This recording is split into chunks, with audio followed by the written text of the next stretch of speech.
Ça dépend de là où chacun reçoit la vidéo. Et encore grand merci à vous, vous nos abonnés, vous qui partagez nos vidéos, vous qui êtes sur la page pour commenter, pour nous inspirer.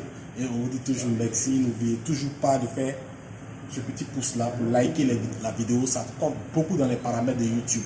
Et encore, nous revenons pour un autre sujet, pour parler de ce qui fera demain, c'est aujourd'hui. Et quels sont ceux qui sont là aujourd'hui? Ce sont les enfants, ce sont des bébés, ce sont toute cette génération que nous sommes en train de donner à ce monde-là. Et ces enfants-là, on a besoin de leur donner une éducation, on a besoin de leur donner une attitude.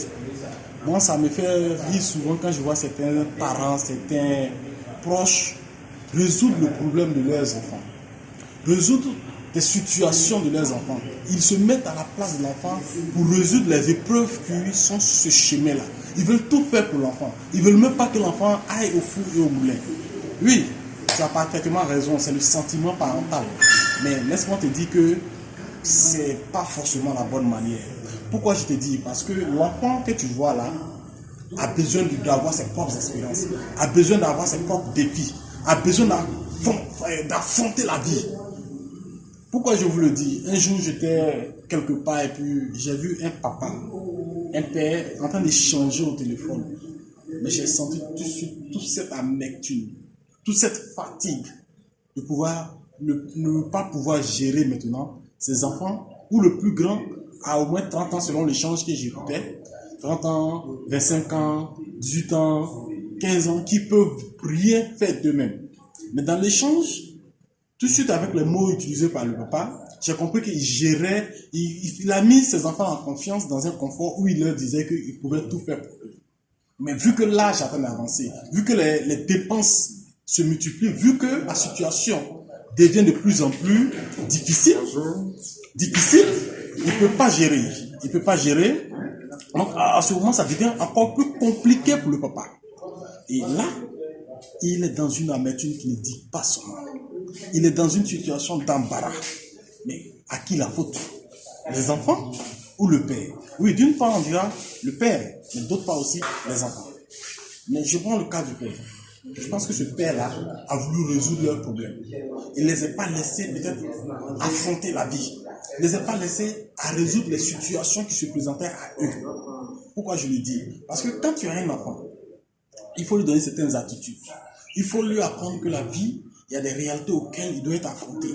Et à 30 ans, il faut préparer l'esprit de l'enfant à ne pas rester en famille. Il faut préparer l'esprit de l'enfant à conquérir le monde. À 25 ans, l'enfant doit être dans certaines dispositions qui doivent l'amener à se caser. À 18 ans, il y a ce qu'il faut donner à l'enfant pour l'orienter.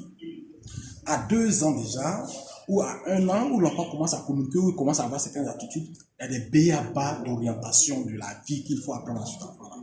Et voilà pourquoi je dis que d'une part, c'est la faute aux parents.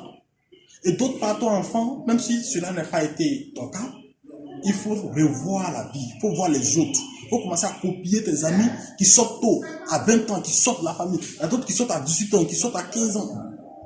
Et qui s'engagent dans des activités qui leur permettent de pouvoir atteindre ce qu'on appelle l'indépendance financière ou la liberté financière. Où ils peuvent prendre en charge leurs premiers besoins. Où ils peuvent gérer eux-mêmes leur quotidien. C'est pas parce que c'est la vie qui est comme ça, mais comme quelqu'un le disait, ce qui est pour ton papa n'est pas pour toi. Ce qui est pour toi n'est pas pour ton papa aussi. Donc pourquoi ne pas apprendre à orienter ses enfants? Parce que l'avenir, ce qui sera demain, c'est aujourd'hui qu'on prépare ça. Et pour pouvoir préparer ça, c'est l'éducation. Qu'on appelle le chemin qu'on essaie de donner, ou les choses, les attitudes qu'on commence à donner à cet enfant-là qui peuvent l'amener demain, lorsqu'il est face à une situation, à passer les étapes. Puisque tu avais résolu le problème, et quand il est face à une situation, il est déboussolé, il ne sait pas comment s'y prendre. Alors, tu as un peu l'amour paternel, tu as un peu l'amour parental, par moment, pour laisser place à la vérité, à la réalité, pour que l'enfant puisse vraiment embrasser le chemin. Est-ce que vous comprenez? C'est très important. Il comprend purement l'amour parental, il comprend l'amour qu'on a pour ces enfants-là. Mais si on ne le fait pas, ces enfants-là ne pourront pas véritablement être des puissants hommes de demain. Alors, pourquoi je le dis? Parce qu'en tant qu'entrepreneur, c'est un monde qui demande beaucoup d'efforts, qui demande des échecs, qui demande de l'expérience. Mais s'il ne se fait pas sa propre expérience, s'il ne fait pas sa propre idée de la vie, et que tout est résolu par quelqu'un d'autre, demain, lorsqu'il serait face au premier échec, il abandonne.